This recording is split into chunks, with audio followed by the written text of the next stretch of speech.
नमस्कार, मैं हूं आपके साथ नलोफर अंसारी और आप देख रहे हैं एनटीवी न्यूज। आई नजर डालते हैं आज की खास खबरों पर। अयोध्या में आज प्रदेश के मुख्य निर्वाचन अधिकारी नवदीप रणवा ने समीक्षा बैठक की। उन्होंने जनपद की सभी विधानसभा क्षेत्रों की मतदाता सूचियों को त्रुटि रहित और शुद्ध बनाने के निर्देश दिए। बैठक में उप जिला निर्वाचन अधिकारी अनिरुद्ध प्रताप सिंह मुख्य रूप से मौजूद रहे। मुख्य निर्वाचन अधिकारी ने कहा कि मतदाता सूचियों में धुंधली, काली या अस्पष्ट फोटो हटाकर स्पष्ट फोटो अपलोड की जाए। मतदाता सूची में दोहरी प्रविष्टियों को समाप्त किया जाए और मकान नंबर सही से दर्ज हों।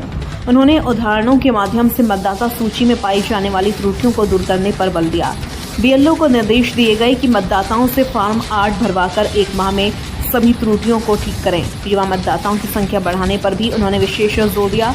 नवदीप रणवा ने बताया कि 18 और 19 वर्ष आयु वर्ग के मतदाताओं की संख्या कुल मतदाताओं के अनुपात में 4 से 4.5% होनी चाहिए, लेकिन अयोध्या में यह सिर्फ 1% है। इसका मतलब है कि बड़ी संख्या में युवा अब तक मतदाता सूची में शामिल नहीं हो पाए हैं। इसके लिए विद्यालयों, महाविद्यालयों और विश्वविद्यालयों से सहयोग लेने व शिक्षकों और अधिकारियों को प्रशिक्षण देकर कार्य समयबद्ध पूरा करने के निर्देश दिए गए हैं।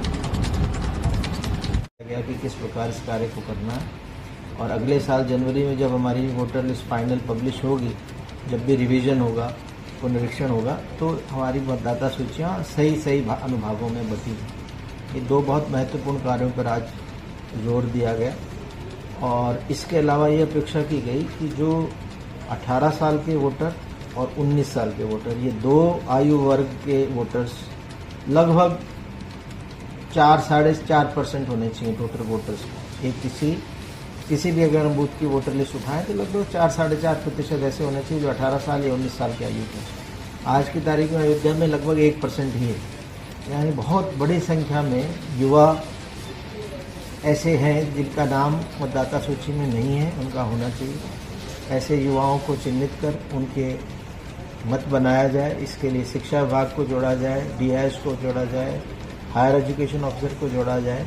वहाँ टीचर्स को एक विद्यालय में या कॉलेज में इसके लिए ट्रेन किया जाए, उनके माध्यम से ये कार्य करा जाए। इसके अलावा महिला मतदाताओं की भी जो संख्या होनी चाहिए प्राय उससे थोड़ी कम रहती है। जो जनसंख्या के समय जो सेक्स रेशो आता है किसी ज़िले का और वोटर लिस्ट में जो जेंडर रेशो है, वो वोटर लिस्ट में जेंडर रेशो कम रहता है, तो उसका कारण रहता है कि महिलाएं जितनी संख्या में वोटर उनके वोट बनने चाहिए नहीं बने होते, तो उस पर भी विशेष फोकस देके जोर देके कार्य किया जाए ताकि उनकी संख्या भी पर्याप्त मात्रा में हमारे वोटर लिस्ट में रिफ्लेक्ट हो।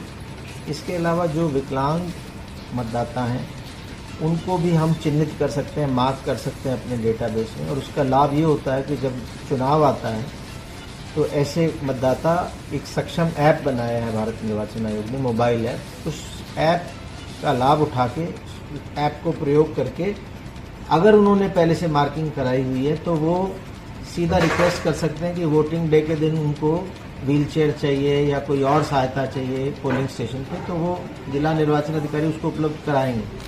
लेकिन ये तभी संभव हो पाएगा जब समय से ऐसे मतदाताओं को हम अपने डेटाबेस में मार्किंग करेंगे। तो वो मार्किंग करने के लिए भी फॉर्म 8 भरना होता है। ये बात भी सभी EROs जो हमारे SDMs हैं और AEROs जो तहसीलदार, नायब तहसीलदार और BDO उनको आज बताया गया और इस बात पे भी जोर दिया गया। कुल मिला के कोशिश ये है कि जब अगला चुनाव आए तो हमारे सभी मतदाताओं को किसी प्रकार की कोई परेशानी ना हो अपना बूथ ढूंढने में। उन्हें कोई एकदम से आश्चर्य ना हो जब बूथ पे जाए तो पता लगा उनका बूथ बदल दिया गया, दूसरी जगह जाना है, असुविधा ना हो।